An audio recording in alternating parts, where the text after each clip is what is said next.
Good morning. तो हमारा chapter चल रहा था motion in one dimension, motion in straight line. ठीक है, उसके हम लोगों ने 9 वीडियोस देख लिए हैं। 9th वीडियो में कुछ न्यूमेरिकल्स किया था हम लोगों ने डिस्कस। न्यूमेरिकल्स किस पे बेस्ड था? जो न्यूमेरिकल्स हम लोगों ने किया था सॉल्व, उसमें हम लोगों ने बेसिक कैलकुलेशंस किए थे, थोड़े से हायर लेवल के क्वेश्चंस में, जहाँ पर हम लोगों ने देखा था कि s equal to ut plus half at square जो इक्वेशन है, and v square equal to u square plus 2a जो इक्वेशन है, इसमें एस जो यूज होता है, that is not distance, that is not distance, but that is displacement. S is displacement. तो हम लोग डिस्टेंस कैसे कैलकुलेट कर सकते हैं? डिस्टेंस कैलकुलेट हम लोग कर सकते हैं, इक्वेशन को सेलेक्टिवली हम लोग यूज कर सकते हैं। सेलेक्टिवली यूज कर सकते हैं ऐसे पार्ट्स के लिए, मोशन को हमें ब्रेक करना है ऐसे पार्ट्स में, और वहां पर सेलेक्टिवली इस इक्वेशन को यूज करना है हमें। कैसे पार्ट्स में? जहां पर ऐसे पार्ट्स ऑफ मोशन जहां पर डायरेक्शन सेम रहता है। हमें वो आइडेंटिफाई करना है कि डायरेक्शन सेम कहाँ कहाँ पे रहता है। जितनी देर तक डायरेक्शन सेम रहता है, जितनी देर तक डायरेक्शन सेम रहता है, उतनी देर के लिए डिस्टेंस इक्वल्स टू डिस्प्लेसमेंट होता है। जितनी दूर के लिए, जिस पार्ट के लिए डिस्टेंस डिस्प्लेसमेंट सेम होता है, उस पार्ट में क्या होना चाहिए? जिस पार्ट में डायरेक्शन ऑफ मोशन सेम होगा, वहां पर डिस्टेंस इक्वल्स टू डिस्प्लेसमेंट होगा। जिस पार्ट ऑफ मोशन, छोटे से इंटरवल ऑफ मोशन में, अगर डायरेक्शन ऑफ मोशन सेम रहता है, कांस्टेंट रहता है, सेम रहता है, तो वहां पर डिस्टेंस और डिस्प्लेसमेंट की वैल्यू सेम आती है। तो उस पार्ट में अगर s equals to ut plus half at square को कैलकुलेट करता है, तो वो निकालता है डिस्प्लेसमेंट है, बट वो डिस्टेंस की वैल्यू भी उतनी होती है उस पार्ट के लिए। दूसरे पार्ट में तुमने निकाला डिस्टेंस, सारे डिस्टेंस को तुम्हें ऐड कर दोगे, टोटल डिस्टेंस तुम्हें मिल जाएगा। सारे डिस्टेंसेस को अगर तुम ऐड कर दोगे without considering the sign, plus minus नहीं देखेंगे, तो सारे डिस्टेंसेस का सम जो हो जाएगा टोटल डिस्टेंस निकल आएगा। ठीक है, ये हम लोगों ने समझा था। इसके बाद हम लोगों ने और क्या वैरायटी ऑफ क्वेश्चन किया था सॉल्व? हम लोगों ने कुछ क्वेश्चन ऐसे सॉल्व किए थे कि जहाँ पर एक बंदा बॉल को फेंकता है, कभी ग्राउंड से फेंकता है बॉल को ऊपर, कभी किसी बिल्डिंग के टॉप से फेंकता है, कभी हो सकता है किसी हेलीकॉप्टर, कभी किसी हेलीकॉप्टर से ड्रॉप कर दे, हेलीकॉप्टर ऊपर की तरफ जा रहा हो। ऐसे बहुत सारे क्वेश्चंस हम लोगों ने किए थे। ऐसा हो सकता है कि कोई पैराशूट हो, कोई बैलून हो, बहुत बड़ा हॉट एयर बैलून, वो ऊपर जा रहा है, उससे ड्रॉप कर दे या रिलीज कर दे, ड्रॉप कर दे या रिलीज कर दे बॉल को। ऐसे क्वेश्चंस हम लोगों ने सॉल्व किए थे कि अगर किसी पर्टिकुलर हाइट तक बॉल आता है, ऊपर जाता है बॉल, वापस नीचे आता है, किसी एक हाइट तक आता है, तो उस हाइट पे आने के टाइम कितना टाइम लगेगा उसे, कितनी उसकी स्पीड होगी वहां पर, और कितना उसने डिस्टेंस ट्रेवल किया होगा।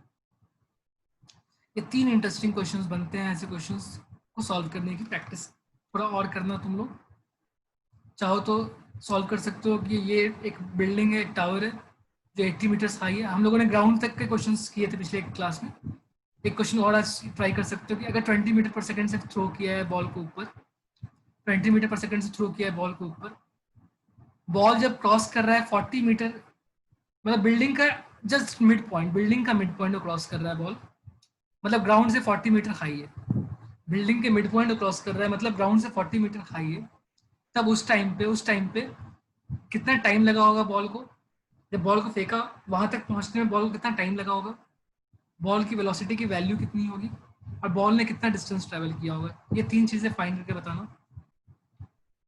बॉल को टाइम कितना लगा, बॉल की स्पीड की वैल्यू कितनी है, बॉल ने कितना डिस्टेंस ट्रेवल किया जब वो 40 मीटर्स की हाइट को क्रॉस कर रहा है।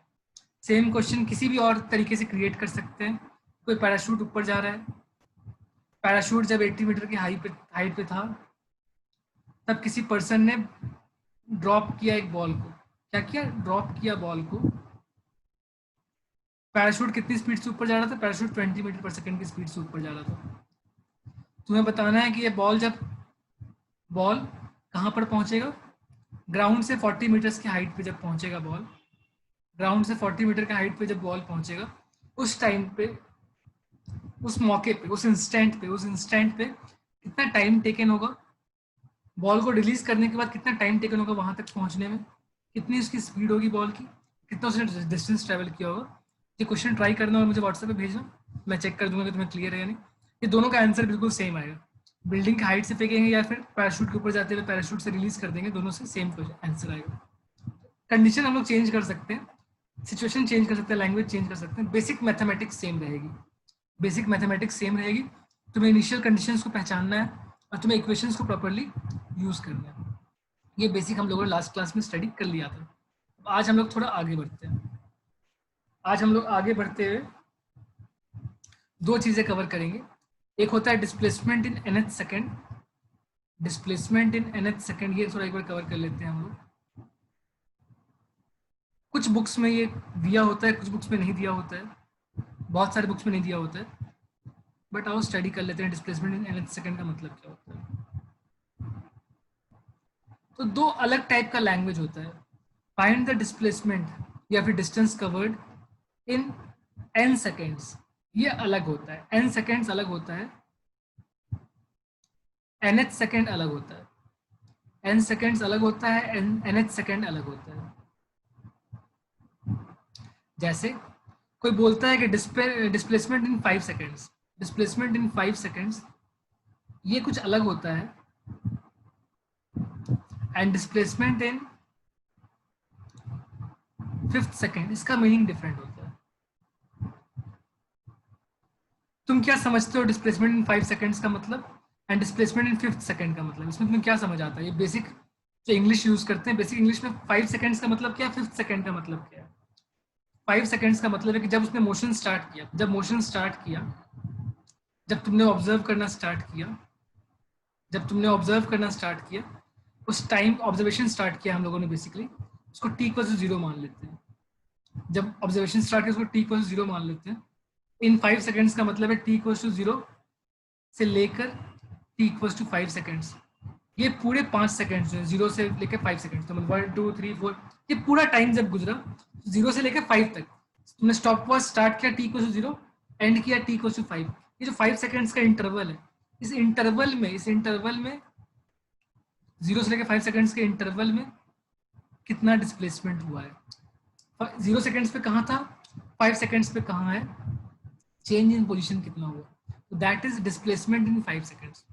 डिस्प्लेसमेंट इन 5th सेकेंड क्या होता है? डिस्प्लेसमेंट इन 5th सेकेंड का मतलब क्या होता है कि जब t इक्वल टू 4 सेकेंड्स है, t इक्वल टू 4 सेकेंड्स है, वहां से स्टार्ट करके t इक्वल टू 5 सेकेंड्स के बीच में, इस बीच में कितना डिस्प्लेसमेंट है उसका। t इक्वल टू 4 सेकेंड्स में पोजीशन क्या है उसका, वो इनिशियल पोजीशन हो गया। t इक्वल टू 5 सेकेंड्स में पोजीशन क्या है उसका, वो फाइनल पोजीशन हो गया। इस इंटरवल में कितना इसने मूव किया है, दैट इज द डिस्प्लेसमेंट। ठीक है, इस इंटरवल में कितना उसका चेंज इन पोजीशन हुआ है, that is the displacement. t equal to 4 seconds and t equal to 5 seconds के बीच में कितना change in position, that is displacement in 5th second. And t equal to 0 seconds and t equal to 5 seconds के बीच में कितना change in position, that is displacement in 5 seconds. 5 seconds 5th second में काफी फर्क होता है। 5th सेकेंड का मतलब जो 4 सेकेंड से 5 सेकेंड्स के बीच का टाइम गुजरा, दैट इज 5th सेकेंड। आई बात समझ? अच्छा, कोई अगर 10 सेकेंड्स बोलेगा और 10th सेकेंड बोलेगा, इसमें क्या फर्क है? डिस्प्लेसमेंट इन 10 सेकेंड्स कितना होगा and displacement in 10th second कितना होगा, ये बताओ। डिस्प्लेसमेंट इन 10 सेकेंड्स मतलब क्या होगा, 10th सेकेंड मतलब क्या होगा? 10 सेकेंड्स मतलब जो इंटरवल है वो t को 0 से लेकर t को 10 तक का तुम्हें चूज करना पड़ेगा। और कोई बोलता है डिस्प्लेसमेंट इन 10th सेकेंड, 10th की बात कर रहे हो, ठीक उससे एक पहले, 10 से ठीक एक पहले, इसका मतलब क्या हो जाएगा, t इक्वल टू 9 सेकेंड्स से लेकर t इक्वल टू 10 सेकेंड्स के बीच में कितना चेंज इन पोजीशन हुआ है वो बता दो, तो वो हो जाएगा डिस्प्लेसमेंट इन 10 सेकेंड। और t इक्वल टू 0 से लेकर t इक्वल टू 10 तक, इसके पूरे इंटरवल के बीच में बात करेंगे तो वो हो जाएगा डिस्प्लेसमेंट इन 10 सेकेंड्स। बात समझ में आया या कोई डाउट है? कोई डाउट तो नहीं है? मैं एक सिंपल सा एग्जांपल लेता हूँ। मान लो कोई पर्सन यहाँ से स्टार्ट करता है और यहाँ तक मूव करता है। मैं तुम्हें पोजीशन बता रहा हूँ, t इक्वल टू 0 पे वो कहाँ पे था, t इक्वल टू 0 पे उसका x इक्वल टू 0 था। थोड़ी देर के बाद t इक्वल टू 1, x की वैल्यू थी 2, फिर t इक्वल टू 2, x की वैल्यू थी 3। रैंडम मोशन कर रहा है, ठीक है ना, t इक्वल टू 3, कोई यूनिफॉर्मली एक्सेलरेटेड मोशन नहीं है, वो रैंडम सा मोशन कर रहा है। x की value 5, t equal to 4, x की value 8, t equal to 5, x की वैल्यू 7, t इक्वल टू 6। मैं सिर्फ ऐसे टाइम एंड x की वैल्यू बताते जा रहा हूँ। x की वैल्यू 11, इक्वल टू 7, एक्स की वैल्यू 12, ऐसे ही मूव कर रहा है पर्सन। अब तुमसे बोलेंगे कि फाइंड डिस्प्लेसमेंट ऑफ पर्सन, इसको थोड़ा चेंज कर दे क्या, एक ही वैल्यू जो मैंने एक बार कम किया उसको मैं बढ़ा ही देता हूँ, एक्स इक्वल टू 9 कर देते हैं ताकि कोई कंफ्यूजन ना रहे। फाइंड डिस्प्लेसमेंट इन 4 सेकेंड्स, इसकी वैल्यू क्या होनी चाहिए तुम्हारे मुताबिक, and find displacement in 4th second, इसकी वैल्यू क्या होनी चाहिए तुम्हारे मुताबिक। डिस्प्लेसमेंट इन 4 सेकेंड्स क्या होना चाहिए, डिस्प्लेसमेंट इन 4th सेकेंड क्या होना चाहिए, ये समझा दो जरा एक बार। स्टार्टिंग पॉइंट देखोगे, एंडिंग पॉइंट देखोगे। अगर 4 सेकेंड्स की बात करें तो स्टार्टिंग तुम्हें कहां से चूज करना चाहिए, तुम्हें इन दोनों के बीच में देखना चाहिए, 0 एंड 4 के बीच में देखना चाहिए कि एक्स पहले कितना था, एक्स बाद में कितना था। एक्स पहले था 0, बाद में था 8, तो डिस्प्लेसमेंट की वैल्यू हो जाएगी final position minus initial position. तो फाइनल कितना है 8, इनिशियल कितना है 0, 8 माइनस 0 कितना हो गया 8। अगर यूनिट से मीटर से है तो 8 मीटर्स हो गया इसकी वैल्यू, ठीक है। तो ये हो गया change in position, displacement in 4 seconds. But अगर कोई डिस्प्लेसमेंट इन 4th सेकेंड पूछेगा तो अब सिचुएशन चेंज हो जाएगा। अब हमारा इनिशियल पॉइंट, अब initial point x equal to 0 नहीं देखना है, हमें कहाँ देखना है, अगर 4 सेकेंड की बात कर रहे हैं तो हम लोगों को चेक करना चाहिए टी इक्वल टू 3 से लेकर टी इक्वल टू 4 के बीच में, इस बीच में क्या हो रहा है, ये 4th सेकेंड होता है। तो हमें कहाँ से चेक करना है, हमें 3 एंड 4 के बीच में चेक करना है। 4th जो फाइनल पोजीशन है वो कितना है 8 है, इनिशियल जो है वो हमें 3 सेकेंड से सेट करना है। हमें 3 सेकेंड्स पे कितनी थी वैल्यू उसकी 5, 8 माइनस 5 कितना हो गया 3 मीटर्स। सिंपल यही होता है डिस्प्लेसमेंट इन nth सेकेंड का कॉन्सेप्ट, ये होता है डिस्प्लेसमेंट इन nth सेकेंड का कॉन्सेप्ट। ये पूरी तरीके से क्लियर है। डिस्प्लेसमेंट इन nth सेकेंड का कॉन्सेप्ट क्या है, 4 सेकेंड एंड 4th सेकेंड में फर्क क्या होता है, ये क्लियर हो गया होगा मेरे ख्याल से। ऐसे 6 सेकेंड के लिए निकाल सकते हैं, अगर डिस्प्लेसमेंट इन 6 सेकेंड्स कोई बोलेगा, displacement in 6 seconds, displacement in 6 seconds कोई बोलता है अगर, कितना हो जाएगा डिस्प्लेसमेंट इन 6 सेकेंड्स, फाइनल कितना है 11, इनिशियल कितना है 0, तो 11 minus 0 11 metres. But displacement in 6 second कितना हो जाएगा बताओ, 6th सेकेंड कितना हो जाएगा, छठे सेकेंड में कितना डिस्प्लेसमेंट हुआ है उसका, छठे सेकेंड में, मतलब 5 एंड 6 के बीच में कितना हुआ है। अगर ये सॉल्व करना है तो फाइनल कितना हो गया 11, इनिशियल कितना हो गया 9, तो 11 माइनस 9 2 हो जाएगा। किसी को कोई डाउट होगा तो पूछना जरूर, ठीक है। ये क्लियर हो गया। अब इसके बाद हम लोग देखते हैं, इसके बाद हम लोग स्टडी करते हैं displacement in nth second, displacement in nth second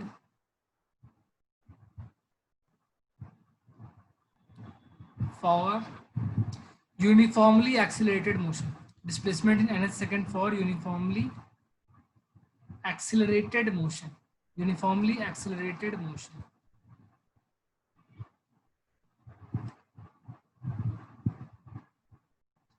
displacement in nth second for uniformly accelerated motion, clear है बात। Displacement in nth second for uniformly accelerated motion, इसमें कैसे सॉल्व करेंगे, बड़ा ही सिंपल सा बात है कि अगर nth सेकेंड की बात करते हैं तो इंटरवल क्या चूज करना चाहिए हमें। अगर nth सेकेंड की बात करते हैं तो इंटरवल क्या चूज करोगे।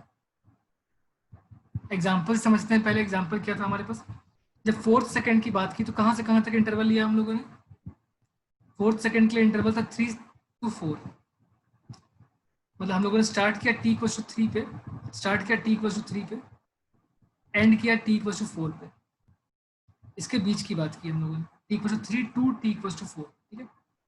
6 सेकेंड की बात की तब क्या हो गया, t इक्वल टू 5 से लेकर t इक्वल टू 6। अगर 10 सेकेंड की बात की तब क्या हो गया, t equal to 9 to t equal to 10। Clear है बात। तो अगर nth सेकेंड की बात करेंगे, nth सेकेंड की बात करेंगे तो कहां से कहां तक जाना चाहिए, उससे एक कम माइनस n, क्या हो जाएगा time, t equal to n minus 1 से लेकर t इक्वल टू n, इसके बीच, इस इंटरवल के बीच में बात करेंगे, n माइनस 1 से लेकर n, 10 से जस्ट एक कम पे जाओ, वो इनिशियल पॉइंट हो गया, और n तक की बात कर लो, n माइनस 1 से लेकर n तक की बात कर लोगे तो वो nth सेकेंड की बात होगी, और 0 से लेकर n तक की बात करोगे तो n सेकेंड्स की बात करते हैं, ठीक है। nth सेकेंड मतलब t equals to n minus one से लेकर t इक्वल्स टू n तक की बात कर लो, ठीक है। तो डिस्प्लेसमेंट इन nth सेकंड निकालने का तरीका होता है कि पहले फाइंड करो डिस्प्लेसमेंट इन n सेकंड्स, ठीक है। पहले फाइंड करो, रुको इसको सिंबल ऐसे नहीं देते, ऐसे देंगे तो कंफ्यूजन होगा। पहले फाइंड करो displacement in n seconds, displacement in n seconds,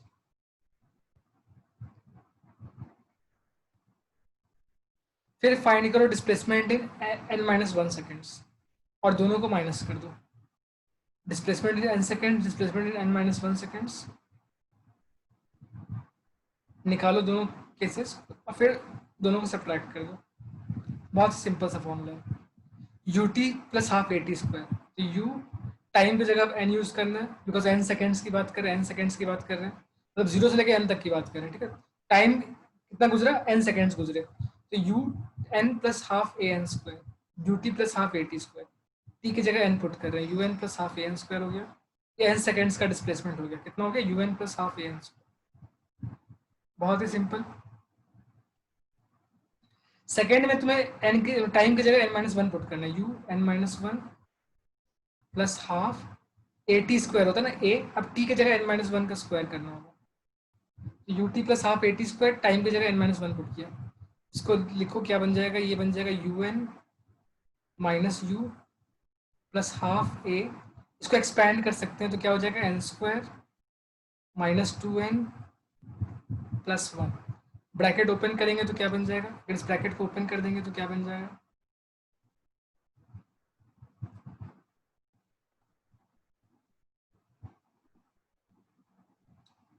तो ब्रैकेट को ओपन करते हैं, क्या बन जाएगा ये, यू एन माइनस यू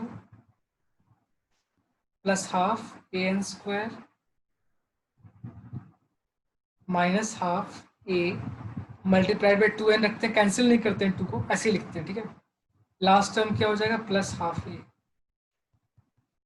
इसको ऐसे ही रखा है, रखने का एक रीजन है, क्योंकि हमने जो बाद में आंसर लिखने हैं ना, वहाँ पे ये फॉर्मेट रखने से हमारा फायदा होता है, तो इसलिए हम लोग ऐसे रख रहे हैं इसको, सिर्फ हाफ ए को मल्टीप्लाई करके ब्रैकेट ओपन कर दिया। अब हमारे पास दो इक्वेशन आ गए, कौन से इक्वेशन आ गए देखो ध्यान से, एक equation number one, equation number two, ये इक्वेशन नंबर वन है, ये इक्वेशन नंबर टू है। अब करो equation one minus equation to, equation one से इक्वेशन टू को माइनस करो, देखो क्या आता है। Equation one minus equation to क्या हो जाएगा, displacement in an seconds minus displacement in an minus one seconds, तो ये जो डिफरेंस आ जाएगा डिस्प्लेसमेंट इन एन सेकेंड्स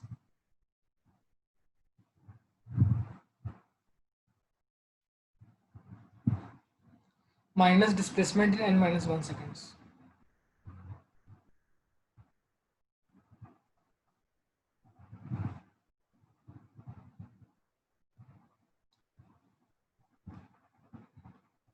इसी को हम लोग बोलते हैं डिस्प्लेसमेंट इन nth सेकंड, क्या बोलते हैं इसको, इसको बोलते हैं डिस्प्लेसमेंट इन nth सेकंड।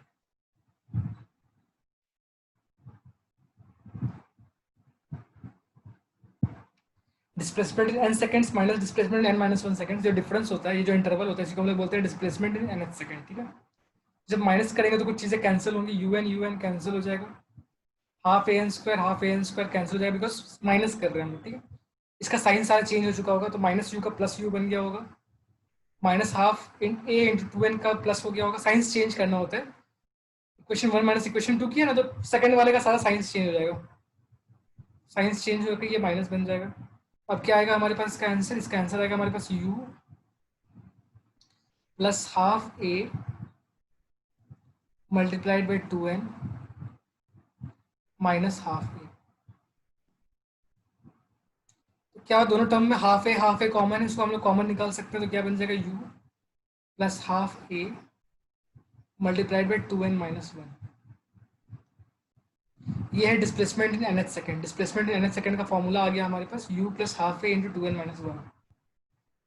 इसको नोट कर सकते हो, बहुत जगह पे ये फॉर्मूला दिया होता है, displacement in nth second equals to u plus half a multiplied by two n minus one, u plus half a multiplied by two n minus one.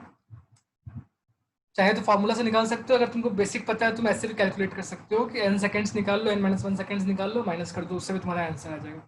Displacement in nth second equals to u plus half a multiplied by two n minus one. Displacement in nth second equals to u plus half a multiplied by two n minus one. Clear है? आराम से video pause करो, copy करो सारा कुछ, video pause करो, सारा कुछ कॉपी करो। कोई दिक्कत है पूछना जरूर, ठीक है। डिस्प्लेसमेंट इन nth सेकंड का फॉर्मूला हमारे पास आ गया, उसको हम लोग नोट कर लेते हैं। क्या है फॉर्मूला हमारे पास? Displacement in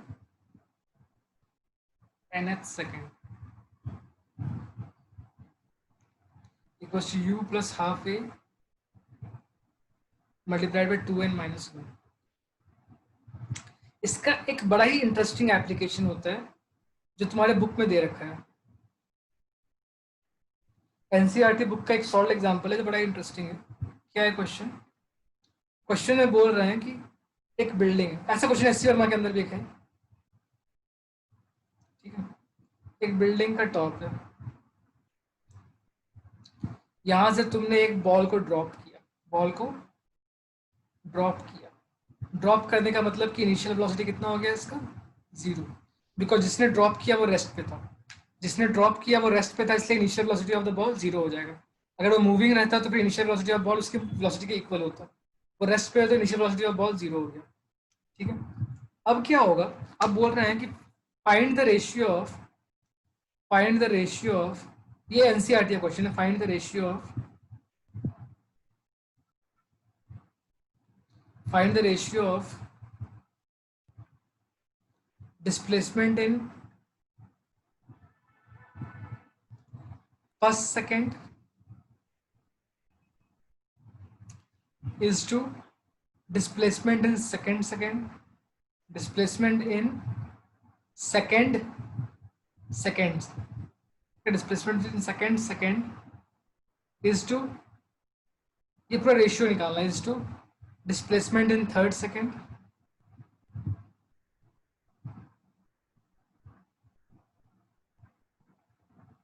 is to displacement in fourth second, so on। ये रेशियो बड़ा इंटरेस्टिंग आता है, third second, fourth second, fifth second, six second, अगर ये रेशियो निकालते जाएंगे तो ये रेशियो बड़ा इंटरेस्टिंग आता है। Is to displacement in fifth second, is to displacement in six second, is to displacement in seven second, ये चलता रहेगा पैटर्न। ये हमें फाइंड करना है, इससे एक बड़ा इंटरेस्टिंग पैटर्न आता है, तो वो हमें फाइंड करना है। समझ आ गया क्वेश्चन?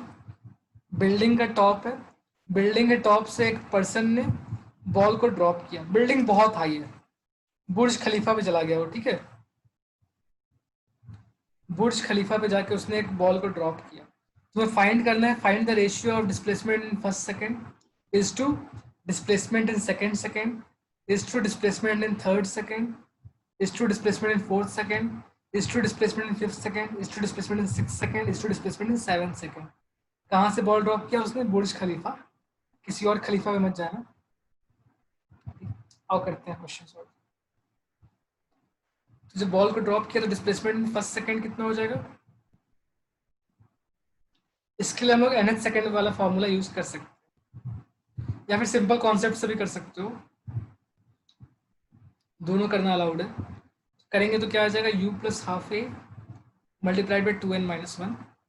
अगर बॉल ड्रॉप कर रहा है तो मतलब u 0 है, और एक्सेलरेशन कितना हो जाएगा? g multiplied by 2n minus 1। n की वैल्यू कितनी है यहाँ पे? फर्स्ट सेकंड की बात करें, n की वैल्यू को 1 पुट करना चाहिए, यहाँ पे n की वैल्यू 1 है, फर्स्ट सेकंड की बात कर रहे हैं। nth सेकंड के लिए n होता है, फर्स्ट सेकंड के लिए 1 हो जाएगा n की वैल्यू, तो क्या हो जाएगा? ये हो जाएगा half into g multiplied by 2 minus 1, तो 1 रह जाएगा, तो ये हाफ जी हो गया। जी की वैल्यू अगर 10 यूज करोगे तो 5 आ जाएगा, 9.8 यूज करोगे तो 4.9 आ जाएगा। मैं इसको सिंपल जी छोड़ देता हूँ, ठीक है, बिकॉज रेशियो में फर्क नहीं पड़ता, रेशियो सेम ही आने वाला है, इसलिए हाफ जी छोड़ रहा हूँ इसको मैं। अच्छा, अब क्या डिस्प्लेसमेंट इन सेकंड सेकंड निकालते हैं, डिस्प्लेसमेंट इन सेकंड सेकंड ये फाइंड करते हैं। आप सिंपली n की वैल्यू 2 डाल देंगे, वैल्यू का फॉर्मूला सेम यूज होगा, u प्लस हाफ ए 2n minus 1 formula same use होगा। u की वैल्यू 0 हो जाएगी, एक्सेलरेशन की वैल्यू g हो जाएगी, और n की जगह, टाइम की जगह सेकंड सेकंड की बात करें, सेकंड सेकंड तो मतलब कि 2 पुट करना चाहिए तुम्हें। ये 4 माइनस 1 3 हो जाएगा, तो ये 3/2g हो जाएगा। फर्स्ट वैल्यू आई हाफ जी, सेकंड वैल्यू आई 3/2g। रुको मैं इसको किसी और कलर के पेन से यूज करता हूँ, ये हाफ जी और ये 3/2g, ध्यान में रखना। अच्छा, इसके बाद और कैलकुलेशन करते हैं। डिस्प्लेसमेंट इन थर्ड सेकेंड निकालते हैं। डिस्प्लेसमेंट इन थर्ड सेकेंड की वैल्यू कितनी हो जाएगी? सेम फॉर्मूला, u पुट करो, n पुट करो, 0 प्लस हाफ g, टाइम की जगह 3 पुट करना है क्योंकि थर्ड सेकेंड की जगह 3 पुट कर रहे हैं, n की जगह 3 पुट कर रहे हैं, तो ये आ जाएगा 5/2g। बहुत अच्छी बात है। अब डिस्प्लेसमेंट इन फोर्थ सेकेंड की बात कर रहे हैं, ये कितना हो जाएगा? ये हो जाएगा 0 plus half g multiplied by 2n-1, तो 2 इंटू 4-1, तो ये आ जाएगा 7/2g। ठीक है, इस तरीके से ये आता जाएगा रेशियो। अगर इनका रेशियो निकाला जाएगा तो क्या होगा रेशियो? पहले इन टर्म्स को पहचान लो, किसका रेशियो निकालना है। डिस्प्लेसमेंट फर्स्ट सेकंड जो हाफ जी आया, displacement in second second 3/2g आया, displacement in third second 5/2g आया, displacement in fourth second 7/2g आया। इनका रेशियो निकालेंगे तो ये हो जाएगा half g is to 3/2g is to 5/2g is to 7/2g। तो अगर ध्यान से देखो तो एक पैटर्न बन रहा है जिसमें हाफ जी कॉमन है, मल्टीप्लाई क्या हो रहा है, कभी 1, कभी 3, कभी 5, कभी 7, फिर अगली बार 9/2g हो जाएगा। सेम पैटर्न में आगे बढ़ेंगे तो 11/2g हो जाएगा, 13/2g हो जाएगा। तो सारे ऑड नंबर्स आते जा रहे हैं, सारे ऑड नंबर्स आते जा रहे हैं। इनका रेशियो निकालेंगे तो जो कॉमन टर्म्स है वो कैंसिल हो जाएगा, तो 2 कैंसिल हो जाएगा, जी कैंसिल हो जाएगा, तो कॉमन टर्म्स कैंसिल हो जाएगा, g/2 सब में कैंसिल हो जाएगा। जो कॉमन टर्म है वो कट जाता है रेशियो निकालने के टाइम। क्या बचेगा? ये आ जाएगा रेशियो इज 1:3:5:7:9:11। ऑड नंबर्स का रेशियो आता है। ये ऑब्जर्व किया था बहुत पहले गैलीलियो ने ऑब्जर्व किया था ये चीज़ को। इस चीज़ को गैलीलियो ने ऑब्जर्व किया था कि जब फॉलोइंग ऑब्जेक्ट्स होते हैं तो उनके displacement covered in first second, displacement covered in second, उनके बीच में ये रेशियो होता है 1:3:5:7:9:11 13:15:17 19:21:23, चलता रहेगा इस तरीके से रेशियो। ऑड नंबर्स का रेशियो आता है। ऑड नंबर का रेशियो इसलिए आता है बिकॉज यहाँ पे जो टर्म आता है वो 2n-1 होता है। डिस्प्लेसमेंट इन nth सेकंड में 2n-1 होता है। 2n-1 से सारे ऑड नंबर्स आते हैं, इससे कभी इवन नंबर आएगा ही नहीं, इससे सारे ऑड नंबर्स आते हैं। और जब हम लोगों ने ड्रॉप या रिलीज की बात की तो हम लोगों ने u को 0 बना दिया। ड्रॉप या रिलीज कर देंगे तो u 0 बन जाएगा। इस कारण से सिर्फ इस पे ही हमारा आंसर आ जाएगा। सारे ऑड नंबर्स ही आते जाएंगे, मल्टीप्लाइड बाई हाफ है, कैंसिल हो जाएगा। 2n-1 में तो 1, 3, 5, 7, 9, 11 ऐसे आता रहेगा नंबर्स। बट अगर किसी स्पीड से फेंका जाएगा, किसी स्पीड, अगर u की वैल्यू 0 नहीं है तो रेशियो ऐसा नहीं बन पाएगा। ठीक है, अगर u की वैल्यू 0 नहीं है तो फिर रेशियो ऐसा नहीं बन पाएगा, ये भी ध्यान में रखना। क्लियर है बात? यहाँ तक कोई प्रॉब्लम? तो ये रेशियो वाला क्वेश्चन समझ में आ गया। ऐसे क्वेश्चन कभी कभी NTSC ओलंपियाड्स वगैरह में 9th क्लास में आते हैं, इस पे बेस्ड कुछ क्वेश्चंस आते हैं। ठीक है, तुम्हें एग्जाम, स्कूल के एग्जाम में डायरेक्टली पूछ सकते हैं कि डिराइव करो relation displacement in nth second का, तो वो हम लोगों ने डेरिवेशन कर लिया। एक एग्जांपल जो NCERT का सॉल्व एग्जांपल है वो देख लिया हम लोगों ने। ऐसे एक क्वेश्चन SC वर्मा के अंदर भी है, तो उसको तुम खुद से भी सॉल्व कर सकते हो। उसके लिए कोई ये सब कॉन्सेप्ट की जरूरत नहीं है, तुम ऐसे भी कर सकते हो उसको सॉल्व। ठीक है, अब आओ एक कॉन्सेप्ट और करेंगे और हमारा ये टॉपिक हम लोग कवर कर देंगे, आज के लिए खत्म कर देंगे। मोशन वन डायमेंशन को हम लोग टेम्परेली खत्म कर देंगे, बिकॉज हमारे सारे बेसिक कॉन्सेप्ट्स कंप्लीट हो जाएंगे। अब हमारा टॉपिक है रिलेटिव मोशन, और रिलेटिव मोशन एक जनरल बड़ा टॉपिक है। यहाँ पे हम लोग कवर कर रहे हैं इन वन डायमेंशन, तो मतलब स्ट्रेट लाइन मोशन में रिलेटिव मोशन को हम लोग अप्लाई करने की कोशिश कर रहे हैं। Relative motion in one dimension, हम लोग अभी कवर करेंगे। ठीक है बात, relative motion in one dimension हम लोग अभी कवर करेंगे, और इसको समझेंगे कि ये हम लोग कब यूज करते हैं, कैसे यूज करते हैं, क्यों यूज करते हैं, सारा कुछ हम लोग समझेंगे। Relative motion in one dimension, और शुरू करते हैं। तो क्या इसके बाद हमारा चैप्टर खत्म हो जाएगा? तो चैप्टर कभी खत्म होने वाला नहीं है। इसके बाद हमारे सारे बेसिक कॉन्सेप्ट्स खत्म हो जाएंगे, लेकिन एडवांस लेवल ट्रिक्स वो कभी खत्म होते नहीं है। नए नए क्वेश्चन आते रहेंगे, नए नए ट्रिक्स बनते रहेंगे, वो चलता ही रहेगा। ठीक है, तो वो एडवांस लेवल के ट्रिक्स मैं तुम्हें बताऊंगा, लेकिन वो बाद में उसके वीडियो बनाना स्टार्ट करूंगा मैं। पहले हमारा सिलेबस एक अच्छे पेज पे पहुंच जाए, एक अच्छा खासा सिलेबस हम लोग कवर कर लें, उसके बाद हम लोग वो सारा कुछ कभी बीच में 1-2 वीडियो में बनाता रहूँगा। ठीक है, वो एडिशनल वीडियोस होंगे, ये बेसिक मेन वीडियोस हैं, 10 वीडियोस बिल्कुल मेन वाले हैं ये, तो इनको ध्यान से देखना। इसमें बहुत सारे ट्रिक्स मैंने एक्चुअली डिस्कस कर दिया है। ये भी एक तरह का ट्रिक ही है, इसके बिना भी हमारा काम हो सकता है, लेकिन चलो इसको समझ लेते हैं कि क्या होता है ये। इसकी ज़रूरत कब पड़ती है? ज़रूरत पड़ती है जब ऑब्जर्वर मूविंग हो। इसकी रिक्वायरमेंट आती है जब ऑब्जर्वर मूविंग हो। अगर ऑब्जर्वर मूविंग होगा तो relative motion in one dimension के कॉन्सेप्ट को हम लोग यूज़ करेंगे। ऑब्जर्वर मूविंग हो तो क्या होता है, खास बात रिलेटिव का मतलब क्या होता है? एक जनरल स्टेटमेंट है कि motion is relative. Concept of rest and motion is relative. Concept of rest and motion is relative. Relative कहने का मतलब है कि different different observer different different observations बनाएंगे। ऑब्जर्वर क्या देखेगा वो डिपेंड करता है ऑब्जर्वर के ऊपर। कौन ऑब्जर्वर क्या देखेगा ये डिपेंड करता है कि वो मूव कर रहा है या रेस्ट पे है, या कितनी स्पीड से मूव कर रहा है, कितनी एक्सेलरेशन से मूव कर रहा है। तो ऑब्जर्वर पे डिपेंडेंट है। ऑब्जर्वर पे डिपेंडेंट है कि वो क्या देखने वाला है। वो ऑब्जर्वर पे डिपेंडेंट है। ऐसा नहीं कि हर ऑब्जर्वर सेम चीज़ देखेगा। डिफरेंट डिफरेंट ऑब्जर्वर मोशन को अलग अलग स्टडी करेंगे। जैसे फॉर एग्जांपल कोई ट्री है। एग्जांपल कोई ट्री है। इस ट्री को अगर तुम स्टेशनरी खड़े हो, तुम ग्राउंड के पास खड़े हो, तुम्हें क्या लगता है कि वो ट्री रेस्ट पे है या मोशन में? अगर तुम ग्राउंड पे खड़े हो, तुम्हारी स्पीड 0 है, तुम्हें क्या लगेगा? ट्री जो है वो रेस्ट पे है या मोशन में? तुम्हें लगेगा ट्री रेस्ट पे है। तुम्हें लगता है कि ट्री रेस्ट पे। बट जब तुम ट्रेन में जा रहे हो, जब तुम ट्रेन में बैठे हो, अगर तुम ट्रेन पे बैठे हो और तुम्हारी स्पीड है, सपोज करो 90 किलोमीटर पर आवर, तुम्हारी स्पीड है 90 किलोमीटर पर आवर, तब तुम्हें क्या लगता है कि जो ट्री बाहर है, जो बाहर पेड़ दिखाई देते हैं, वो कैसे दिखते हैं? सन से करके बाहर चले जाते हैं, दूर चले जाते हैं तुमसे। ठीक है, तुम्हें लगता है कि पेड़ बिल्कुल पीछे की तरफ जा रहे हैं। तुम अगर आगे मूव करो तो पेड़ पीछे की तरफ मूव करे, तुम्हें ऐसा लगता है। ठीक है, तुम्हारा ऑब्जर्वेशन डिफरेंट है। ग्राउंड पे खड़े बंदे को लगता है कि पेड़ स्टेशनरी, बट तुम्हें लगता है कि पेड़ मूविंग है। वो तो इतने साल में हमें ट्रेन कर दिया गया, हमें सिखा दिया गया कि पेड़ नहीं मूव करता, हम ही लोग मूव कर रहे हैं, ऐसा हमें सिखा दिया गया है। बट तुम्हें ऑब्जर्व क्या होता है? तुम्हें ऑब्जर्व ये होता है कि पेड़ पीछे की तरफ गया। ठीक है, तुम्हें ये नहीं लगता है कि तुम दिल्ली से केरल पहुंचे, तुम्हें लगता है कि तुम तो ट्रेन में बैठे हो, रोड ही पीछे जा रहा है, केरल ठीक तुम्हारे पास आके तुमसे मिल रहा है। ठीक है, तो ये होता है रिलेटिव मोशन। तो ऑब्जर्वर को क्या लगना चाहिए, ऑब्जर्वर को क्या लगता है, ये इसी को हम लोग स्टडी करेंगे कि सेम क्वेश्चन को हम लोग सॉल्व कर सकते हैं फॉर डिफरेंट डिफरेंट ऑब्जर्वर्स। ठीक है, हमारे कैलकुलेशन के मेथड्स, कैलकुलेशन के स्टेप्स डिफरेंट होंगे depending on observer, because different observer को डिफरेंट चीज़ें दिखाई देती है।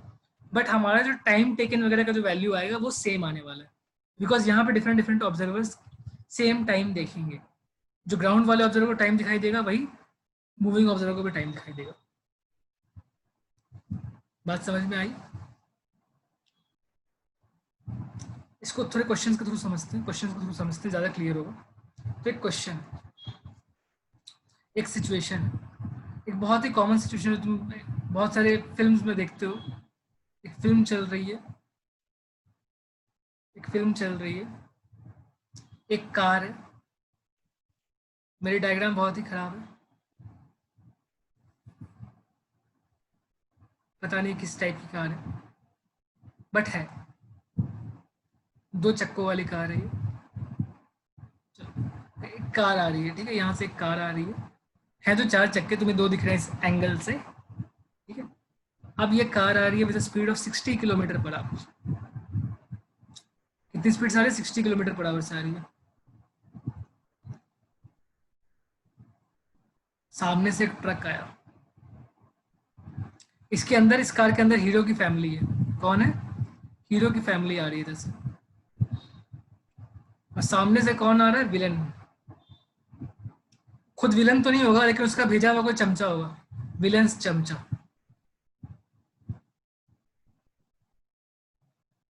जो ठोकने के लिए सामने से आ रहा है।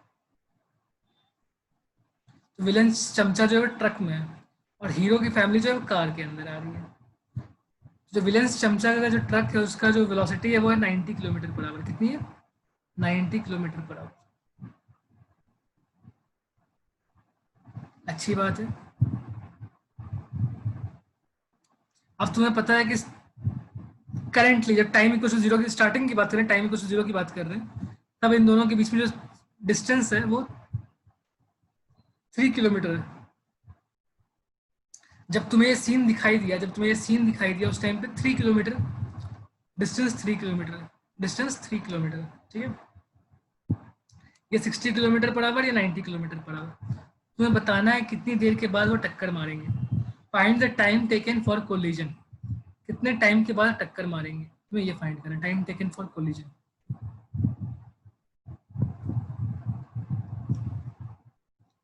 इस क्वेश्चन को सॉल्व करने के लिए हमारे पास डिफरेंट डिफरेंट वेज होते हैं। हम लोग डिफरेंट डिफरेंट ऑब्जर्वर के हिसाब से सॉल्व कर सकते हैं। हम लोग फर्स्ट करते हैं with respect to observer at ground, with respect to observer at ground हम लोग, ये हमारा फर्स्ट मेथड है सॉल्व करने का, with respect to observer at ground. ये बहुत ही सिंपल मेथड है, जो ऐसे क्वेश्चंस तुम लोगों ने 7th क्लास में भी किया होगा सॉल्व। 7th क्लास में भी डिस्टेंस, स्पीड, टाइम वगैरह के क्वेश्चंस तुमने मैथ्स में सॉल्व किए होंगे, टाइम, डिस्टेंस, स्पीड वगैरह। तो वही कॉन्सेप्ट यहाँ पे यूज करेंगे हम लोग, बहुत सिंपल सा कॉन्सेप्ट। इसमें कोई रिलेटिव मोशन हम लोग यूज नहीं करेंगे, बहुत सिंपल सा कॉन्सेप्ट यूज करेंगे। इस कंडीशन को अच्छे से समझेंगे और हम लोग सॉल्व करेंगे। ट्राई करते हैं। पहले कार कहाँ था, कार को मान लेते हैं कि जो कार का जो स्टार्टिंग पॉइंट है ना, उसी को मान लेते हैं। इस पॉइंट को देखते हैं कि ये कहाँ पे था, यहाँ पे था। यहाँ विलेन के ट्रक का स्टार्टिंग पॉइंट है, ठीक है, अच्छी बात है। इनमें डिस्टेंस कितना, इनके बीच में डिस्टेंस 3 किलोमीटर, इनके बीच में डिस्टेंस कितना, स्टार्टिंग में 3 किलोमीटर। दोनों के स्टार्टिंग पॉइंट्स के बीच में डिस्टेंस वो स्टार्टिंग में 3 किलोमीटर। बाद में क्या होगा, जब टक्कर मारेंगे तब क्या होगा, कहीं बीच में होंगे ये, एग्जैक्टली मिडिल नहीं होगा लेकिन कहीं ये बीच में होंगे, ऐसे इन दोनों के बीच में कहीं पर होंगे। मैं बीच से मतलब मिड पॉइंट मत समझना, ऐसा ये नहीं कि 3 किलोमीटर के बीच में 1.5 किलोमीटर, ऐसा नहीं बोल रहा हूँ मैं, किसी एक साइड हो सकता है, बट कहीं आके ये टक्कर मारते हैं। जब टक्कर मारेंगे तो क्या होगा, तब दोनों का फ्रंट साइड, यहाँ पे दोनों का फ्रंट साइड कैसा दिखाई देगा, ये जो कार है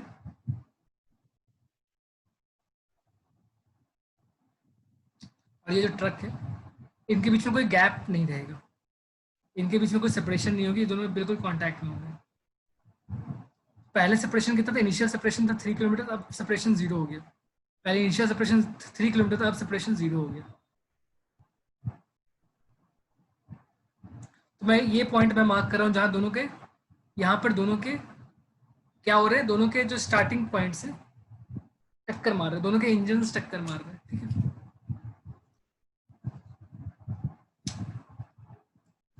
ये क्लियर है या इसमें कोई डाउट? दोनों के फ्रंट पार्ट्स टक्कर मार रहे हैं, उस पॉइंट को हम लोगों ने मार्क कर लिया, अच्छी बात है।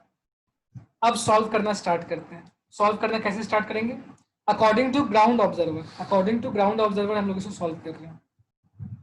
कोई पास में पान की दुकान वाला होगा, वो देख रहा है, चाय का दुकान या पान का दुकान, वो देख रहा है कि कितने टाइम के बाद वो टक्कर मारने वाले हैं। तो let the time taken be 0 and let the time taken be t. 0 कैसे हो सकता है, टाइम तो ट्रैवल होना चाहिए ना, टाइम तो कुछ गुजरना चाहिए। तो let the time taken be t, let the time taken, let the time taken be t, let the time taken be t. Clear है, let the time taken be t. अब कितना डिस्टेंस ट्रैवल करेगा hero की family, कितना distance travel करेगा villain का चमचा। Distance travel by car निकालते हैं, डिस्टेंस ट्रैवल बाई कार, कितना डिस्टेंस ट्रैवल करेगा कार, बताओ डिस्टेंस ट्रैवल बाई कार कितना होगा। टी टाइम के अंदर, टी टाइम के अंदर डिस्टेंस ट्रैवल बाई कार कितना हो जाएगा, कार कितना डिस्टेंस ट्रैवल करेगा टी टाइम में। ये टी आवर्स मान रहे हैं, टी आवर्स एज्यूम कर रहे हैं। Time taken, let the time taken be t hours, let the time taken be t hours. तो डिस्टेंस ट्रैवल्ड बाई कार कितना हो जाएगा। अगर 60 किलोमीटर पर आवर बोल रखा है, 90 किलोमीटर पर आवर बोल रखा है, इसका मतलब है कि इनकी स्पीड कांस्टेंट बता रखी है। एक्सेलरेशन के बारे में कुछ नहीं बताया, तो मतलब स्पीड क्या होगा, तो स्पीड कांस्टेंट लेके चलना है तुम्हें। Speed constant, acceleration 0, speed constant, acceleration 0। ऐसे केस में हम लोग यूज कर सकते हैं सिंपल सा formula, distance equals to speed multiplied by time. क्या यूज कर सकते हैं, distance equals to speed multiplied by time. ये कब यूज कर सकते हैं, जब एक्सेलरेशन 0 हो। जब कांस्टेंट वेलोसिटी की बात करेंगे तो distance equals to speed multiplied by time valid होता है। यहाँ पे डिस्टेंस की वैल्यू कितनी हो जाएगी, distance of car, distance of car कितना हो जाएगा, ये हो जाएगा स्पीड कितना है कार का 60 kilometre per hour multiplied by time कितना है टी आवर्स, ये हो जाएगा 60 टी। ऐसे distance move by truck calculate करते हैं, ट्रक का डिस्टेंस कितना है बताओ, स्पीड कितना है ट्रक का 90 किलोमीटर पर आवर, टाइम कितना है टी, तो 90 T. Distance move by car हो जाएगा 60t, distance move by truck हो जाएगा 90t। इसका मतलब है ये जो डिस्टेंस है जो कार ने कवर किया टक्कर मारने से पहले वो कितना हो गया, वो हो गया 60t। और ये जो डिस्टेंस है ये कितना हो गया, ये हो गया 90t। अब डायग्राम को ध्यान से देखो, 60t 90t और 3 किलोमीटर। 60t 90t और 3 किलोमीटर, क्या इनके बीच में कोई रिलेशन है? 60t 90t और 3 किलोमीटर, क्या इनके बीच में कोई रिलेशन है? 60t 90t और 3 किलोमीटर, ये 3 किलोमीटर। मैं रेड वाले को डिलीट ही कर देता हूँ ताकि कोई डाउट ना रहे। 60t 90t और 3 किलोमीटर, ये 3 किलोमीटर है। क्या इनके बीच में कोई रिलेशन है? 60t 90t और 3 किलोमीटर कोई रिलेशन है? अगर डायग्राम को ध्यान से देखो साफ साफ दिखाई देता है कि 60t प्लस 90t की वैल्यू इक्वल टू 3 किलोमीटर होनी चाहिए। मतलब 150t equals to 3 kilometres, time की वैल्यू 3/150। ये टाइम आवर्स में आएगा बिकॉज हम लोगों ने टाइम आवर्स में एज्यूम किया है। 3/150 आवर्स कैंसिल करेंगे तो 1/50 आ जाएगा, तो 1/50 आवर्स 1/50 आवर्स। अगर 1/50 आवर्स होगा तो मिनट्स में कन्वर्ट कर सकते हैं, तो 1/50 मल्टीप्लाइड बाई 60, इतने मिनट्स हो जाएंगे इसके अंदर, ये मिनट्स हो जाएंगे।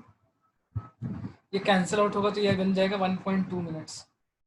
कितना आ जाएगा? 1.2 मिनट्स में टक्कर मार देगा। टाइम टेकन हो जाएगा 1.2 मिनट्स। इसमें कोई प्रॉब्लम, इसमें कहीं कोई दिक्कत? टाइम टेकन हो जाएगा 1.2 मिनट्स। क्लियर है? Time taken is 1.2 minutes. Done.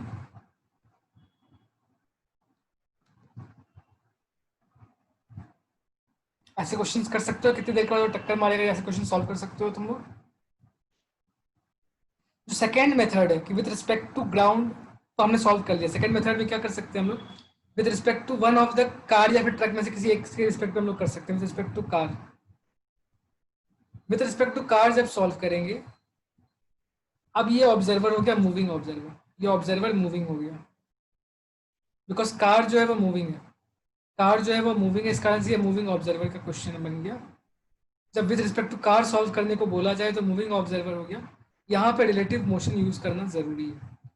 अगर मूविंग ऑब्जर्वर होगा तो फिर रिलेटिव मोशन यूज करना जरूरी होता है। इसके जो रिजल्ट्स होंगे क्या किया जाए, पढ़ा जाए या छोड़ दिया जाए अभी? बिकॉज ये हम लोग अच्छे तरीके से मोशन इन 2 डायमेंशन में कर सकते हैं। अभी तुम एक काम करो, अभी तुम इसको छोड़ दो। शॉर्टकट ट्रिक्स क्यों सीखना है? पहले पहले बेसिक को अच्छा स्ट्रॉन्ग कर लो। तो बेसिक हमारे पास था कि ग्राउंड के रिस्पेक्ट में हम लोग सॉल्व करेंगे, ग्राउंड के रिस्पेक्ट में ही सॉल्व कर लो। अभी मूविंग कार वगैरह छोड़ दो, उसके चक्कर में ना पड़ो। पहले विद रिस्पेक्ट टू ग्राउंड करना सीख लो अच्छे से। जब अच्छे से क्वेश्चंस प्रैक्टिस कर लोगे विद रिस्पेक्ट टू ग्राउंड, उसके बाद थोड़े दिन के बाद कर सकते हो with respect to car. Because अगर अभी कंफ्यूज हो गया ना, तुम ग्राउंड में नहीं सीख पाओगे। अगर तुम कार में कंफ्यूज हो गए तो तुम ग्राउंड में नहीं सीख पाओगे। मैक्सिमम बच्चों का यही प्रॉब्लम आती है। ग्राउंड अगर अच्छे से सीख जाओगे तो सारे क्वेश्चन तुम्हारे सही सही सॉल्व हो जाएंगे। अगर तुमने ग्राउंड सही से सीख लिया तो तुम्हारे सारे क्वेश्चन सॉल्व हो जाएंगे।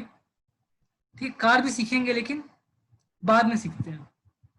कार या ट्रक के हिसाब से अगर करेंगे तो बस ये समझ लो कि वो मूविंग ऑब्जर्वर, उसमें अलग कॉन्सेप्ट यूज होगा, ठीक है। बट उसको बाद में सीखते हैं, आफ्टर 2 डायमेंशन करेंगे, ठीक है। आफ्टर 2 डायमेंशन करने के बाद इसको हम लोग सीख लेंगे तो हमारा काम आसान हो जाएगा। अभी नहीं करते हैं, बाद में कर लेंगे। तो विद रिस्पेक्ट टू कार या फिर विद रिस्पेक्ट टू ट्रक अगर सॉल्व करना चाहेंगे तो यहाँ पे क्या हो जाएगा, मूविंग ऑब्जर्वर। तो मूविंग ऑब्जर्वर के लिए हमें अलग से कॉन्सेप्ट यूज करना पड़ता है, उसको हम लोग बोलते हैं रिलेटिव मोशन इन 1 डायमेंशन। तो ये हम लोग बाद में सीखेंगे, अभी नहीं सीखेंगे, इसको हम लोग बाद में करते हैं। पहले ग्राउंड वाले के क्वेश्चंस प्रैक्टिस करो, ठीक है। तो ये एक सिचुएशन हो, एक डिफरेंट सिचुएशन हो सकता है। उसमें क्या होगा,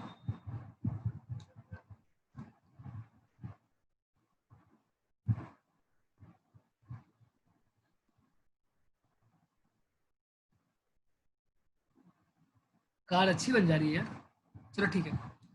अब कार मूव कर रहा है with velocity of 60 kilometre per hour, and truck कितनी स्पीड से मूव करना चाहिए? अगर 40 किलोमीटर पर आवर से चलेगा तो क्या टक्कर मार पाएगा कभी? अगर ट्रक 40 किलोमीटर पर आवर से जाएगा तो कार ज़्यादा तेज चल रहा है, ट्रक स्लो चल रहा है, तो कभी भी उसको ना तो ओवरटेक कर पाएगा ना तो कभी भी टक्कर मार पाएगा, ठीक है। तो हम लोग इसकी स्पीड को बढ़ा लेते हैं, इसकी स्पीड को बढ़ा के अब हम लोग कर देते हैं कितना कर लेते हैं, 90 किलोमीटर पर आवर कर लेते हैं। अब ट्रक की वेलोसिटी को 90 किलोमीटर पर आवर मान लेते हैं। और फिर से जो डिस्टेंस बता रखा है स्टार्टिंग में, स्टार्टिंग की जो डिस्टेंस बता रखी है, वो स्टार्टिंग की डिस्टेंस इन दोनों के बीच में बता रखी है 3 किलोमीटर। 3 किलोमीटर इनिशियल सेपरेशन है, 3 kilometre is initial separation. Starting में जो सेपरेशन है इनका वो 3 kilometre. Initial separation is 3 kilometre. Find the time taken, find the time taken for accident to happen. Find the time taken for accident to happen. Collision में कितना time लगेगा? Find the time taken to collide, या फिर accident, या फिर overtake, कुछ भी हो सकता है। ओवरटेक के लिए भी ऐसा ही कुछ होगा। Find the time taken for accident, collide या ओवरटेक। ठीक है, तो let the time taken be t, let the time taken be t। Overtake की बात कर लेते हैं, ओवरटेक की बात कर लेते हैं। Let the time taken be t.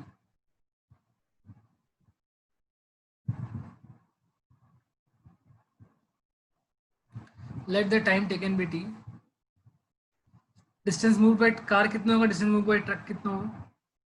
Distance move by car equals to 60 t, distance move by truck equals to 90 t. ऐसा क्यों हुआ? ऐसा इसलिए हुआ बिकॉज यहाँ पे एक्सेलरेशन 0 है, कांस्टेंट स्पीड है। जब कांस्टेंट स्पीड हो जाए तो distance equals to speed multiplied by time use कर सकते हैं। तो कांस्टेंट स्पीड क्वेश्चन पे इसको ऐसे इस तरीके से हम लोग सॉल्व कर सकते हैं। ठीक है, 60 टी 90 टी। क्लियर है बात? अब ज्यादा डिस्टेंस कौन कवर करेगा? जब ये क्या बोले, एक्सीडेंट बोले या टक्कर, कोलाइड की बात, कोलाइड ही रखते हैं। ठीक है ना, इसके बैक साइड तक 3 किलोमीटर होगा। ट्रक के फ्रंट साइड, ट्रक का फ्रंट पार्ट और कार के बैक साइड के बीच में जो डिस्टेंस है वो है 3 किलोमीटर स्टार्टिंग में। टक्कर मारने के टाइम क्या होगा? अब क्या ये कार रुकी हुई है? नहीं। क्या ये ट्रक रुकी हुई है? नहीं। ये दोनों मूव कर रहे हैं, मूव करते करते। चलो डायग्राम दोबारा से ड्रॉ कर लेते हैं। 60 to 90 टी याद रखना, 60 to 90 टी याद रखना। अब मान लेते हैं कि ऐसा बड़ा सा रोड मान लेते हैं। स्टार्टिंग का कंडीशन, बाद का कंडीशन। स्टार्टिंग कंडीशन ये था, यहाँ पे ट्रक था, यहाँ पे कार था। मेरी डायग्राम यार बहुत खराब थी, आज थोड़ी बहुत ठीक ठाक बन जा रही है। चलो फिर भी अभी तो बेकार ही बनी है। ये 60 किलोमीटर पर आवर से चल रहा था, ये 90 किलोमीटर पर आवर से चल रहा था। स्टार्टिंग में सेपरेशन बता रखा है इनका, वो बता रखा है 3 किलोमीटर। आफ्टर टी टाइम क्या कंडीशन? आफ्टर टी मिनट्स के बाद, टी आवर्स के बाद क्या होगा? टी आवर्स के बाद, टी आवर्स के बाद कुछ ऐसा होगा। टी आवर्स के बाद नहीं, चक्का ग्राउंड पे टच कर रहा है, ऐसा नहीं है कि चक्का हवा में। ठीक है, तो ये कांटेक्ट में, ये दोनों कांटेक्ट में। टी आवर्स के बाद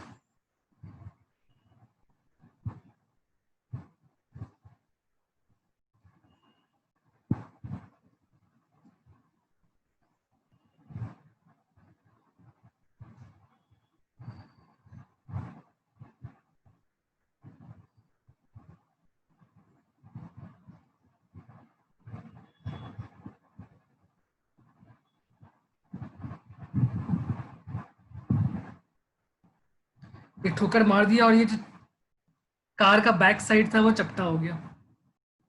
अभी तो और टक्कर मारने वाला है, लेकिन कितना टाइम गुजर के? टी आवर्स गुजर गया। दोनों को मार्क कर लेते हैं, दोनों के पास यहाँ पे लिख देते हैं टी इक्वल टू 0। ये स्टार्टिंग की बात करें, मेरा initial time t equal to 0 की बात कर रहे हैं। ये जब टाइम टी आवर्स हो चुका है तब की बात कर रहे हैं, टी आवर्स गुजरने के बाद कर रहे हैं, after T hours. After T hours ऐसा कुछ हो रहा है कि वो टक्कर मार दिया। हमें टी की वैल्यू निकालनी है। अब ट्रक कितना डिस्टेंस मूव करेगा, कार कितना डिस्टेंस मूव करेगा, ये अच्छे से समझते हैं। ट्रक कितना डिस्टेंस मूव करेगा? ट्रक का स्टार्टिंग पॉइंट यहाँ था, इनिशियल पॉइंट, फाइनल पॉइंट यहाँ है ट्रक के फ्रंट पार्ट का। इसको मार्क कर लेते हैं पहले। ये है डिस्टेंस मूव बाय ट्रक, ये है डिस्टेंस मूव बाय ट्रक। अब कार के बैक साइड ने कितना डिस्टेंस मूव किया उसको भी मार्क कर लेते हैं। कार का बैक साइड पहले यहाँ था, बाद में यहाँ कहीं पे। ये distance move by the back side of car.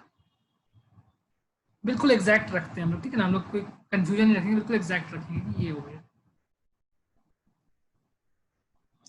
Distance move by front side of truck कितना है 90 T. Distance move by back side of car कितना है 60 टी। अगर टक्कर मार रहा है, अगर टक्कर मार रहा है तो उनका रिलेशन क्या होगा, 90 टी और 60 टी में क्या फर्क होगा, कौन सा ज्यादा है, ज्यादा डिस्टेंस किसने कवर किया, जो पीछे था उसने ज्यादा डिस्टेंस कवर किया होगा, तो मतलब 90 टी बड़ा है 60 टी छोटा है। और दोनों का डिफरेंस कितना है, दोनों का डिफरेंस 3 किलोमीटर है, ठीक है। 30 टी इक्वल्स टू 3 किलोमीटर्स, अच्छी बात है। टाइम कितना आ गया 3/30 दीज मेनी आवर्स, तो मतलब 1/10 आवर्स। 1/10 आवर्स को मिनट्स में कन्वर्ट कर सकते हैं, तो 1/10 मल्टीप्लाई बाई 60 मिनट्स, सॉरी 1/10 था ना, गलत कर दिया यार, एक सेकंड। 1/10 मल्टीप्लाइड बाई आवर्स को मिनट्स में करना है, 60 मिनट्स मल्टीप्लाई करना पड़ेगा हमें। 0 0 कैंसिल हो जाएगा तो क्या बचेगा 6 मिनट्स। वह 6 मिनट्स में ही मतलब टक्कर मार पा रहा है। तो ऐसे क्वेश्चंस को सॉल्व कर सकते हो, ऐसे क्वेश्चंस को सॉल्व कर सकते हो। तुम्हारे एनसीईआरटी में भी ऐसे क्वेश्चंस होंगे जहाँ पुलिस जीप पीछे से ट्रैक कर रही है एक चोर को, चोर बाइक से जा रहा है, पुलिस जीप आ रही है, तो ऐसे क्वेश्चंस हैं। एच.सी. वर्मा बुक में भी ऐसे क्वेश्चंस हैं, concepts of physics by HC. Verma sir, वहाँ पे भी ऐसे क्वेश्चंस तुम्हें मिलेंगे, ठीक है। तो इसी मेथड से ट्राई करो क्वेश्चंस को सॉल्व करने की, तुम्हारे बेसिक स्ट्रॉन्ग होंगे। इस मेथड से करोगे तो तुम्हारे बेसिक स्ट्रॉन्ग होंगे, शॉर्टकट से करोगे तो कुछ नहीं होगा, शॉर्टकट वाला काम बेकार है, उससे सिर्फ एक शॉर्टकट ट्रिक है, उससे कोई बेसिक स्ट्रॉन्ग नहीं होता, उससे कुछ विजुलाइज नहीं होता है क्या हो रहा है, ठीक है ना। पहले इसी के थ्रू करो। अच्छा, अगर अलग से पूछे कि कितना डिस्टेंस कार ने ट्रैवल किया, कितना डिस्टेंस ट्रक ने ट्रैवल किया, अलग से तुमसे पूछा जाए तो कैसे निकालेंगे, टाइम निकल गया, टाइम 1/10 आवर निकल चुका था। डिस्टेंस मूव्ड बाई कार कितना हो जाएगा, डिस्टेंस मूव्ड बाई कार अगर कोई निकालना चाहता है तो वो हो जाएगा 90 टी, तो 90 मल्टीप्लाइड 1/10, तो ये हो जाएगा 9 किलोमीटर्स। 9 किलोमीटर किसने ट्रैवल किया, नहीं सॉरी ट्रक है, ये कार नहीं, ट्रक, ट्रक का ये डिस्टेंस मूव्ड बाई ट्रक है 9 किलोमीटर्स। गलत लिख दिया मैंने, तो इसको कर लेते हैं correct. Distance moved by truck जो है वो है 90 T, distance moved by truck जो है वो है 90 टी, ये देखो 90 टी है ना distance moved by truck, distance moved by truck जो होगा दैट इज 90 टी। ये है front side of truck, front side of truck 90 T. Time की वैल्यू पुट कर देंगे तो हमें डिस्टेंस एक्जैक्टली मिल जाएगा, तो 1/10 पुट कर देंगे तो ये मिल जाएगा 9 kilometres. Distance moved by front side of the truck is 9 kilometres. Distance moved buy back side of the car कितना है, distance moved buy back side of the car कितना है, तो वो है 60 टी, 60 मल्टीप्लाइड बाय 1/10, तो वो हो जाएगा 6 किलोमीटर्स। 3 किलोमीटर्स एक्स्ट्रा ट्रैवल किया किसने, किसने किया, ट्रक ने 3 किलोमीटर एक्स्ट्रा ट्रैवल किया, इसलिए वो जाके टक्कर मार पाया, अदरवाइज टक्कर नहीं मार पाता। जो एक्स्ट्रा 3 किलोमीटर जो पहले उनका सेपरेशन था वो उसने कवर कर लिया, और कुछ एक्स्ट्रा मूव करके वो जाके उसको टक्कर मार के आया। बात समझ में आ गई, यहाँ तक कोई प्रॉब्लम तो नहीं है। तो आज तक के लिए इतना ही रखते हैं हम लोग, क्या किया जाए, 10 मिनट का टाइम तो है अपने पास।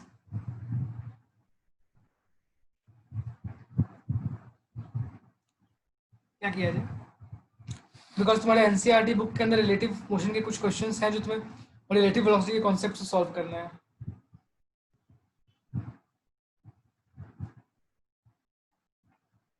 दस मिनट टाइम दे सकते हैं हम लोग, 10 मिनट में सॉल्व हो जाएगा।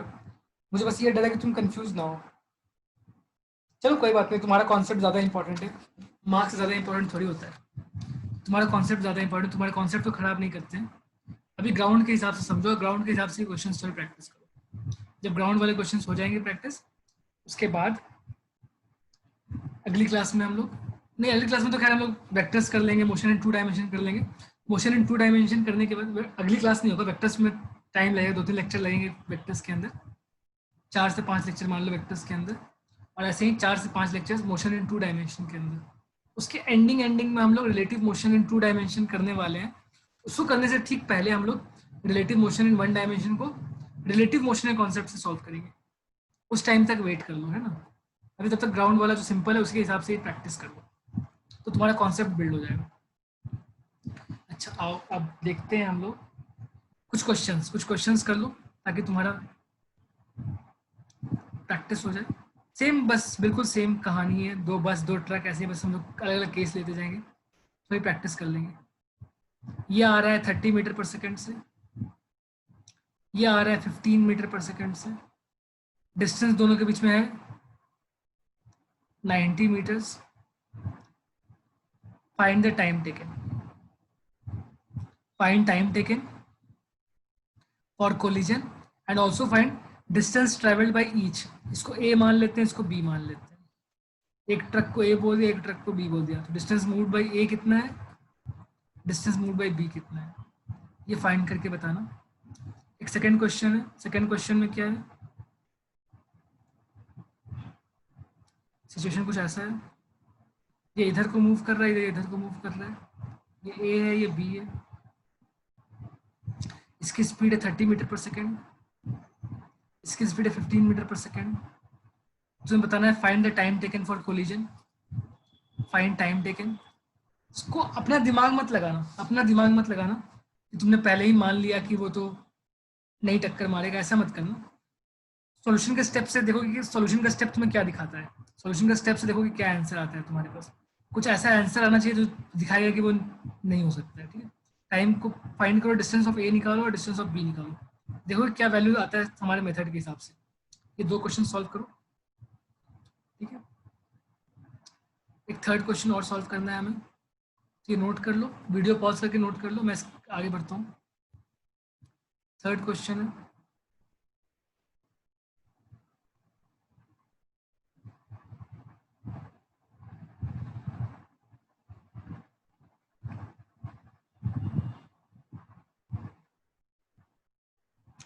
अब इसको ए मान लेते हैं, इसको बी मान लेते हैं, बट वैल्यू को चेंज कर देते हैं। ये 15 मीटर पर सेकंड से ट्रैवल कर रहा है, 30 मीटर पर सेकंड से पीछे वाला ट्रैवल कर रहा है, दोनों के बीच में सेपरेशन जो है वो 90 मीटर्स का है। फिर से क्या फाइंड करना है कि टाइम कितना लगना है, डिस्टेंस मूव बाई ए कितना होगा and distance move by B कितना होगा। ये तीन पार्ट्स करके देखो कि क्या आंसर आता है, ठीक है। इतना कर लो सॉल्व। इसके बाद नेक्स्ट क्लास से हम लोग वेक्टर्स चालू कर देंगे, वेक्टर्स।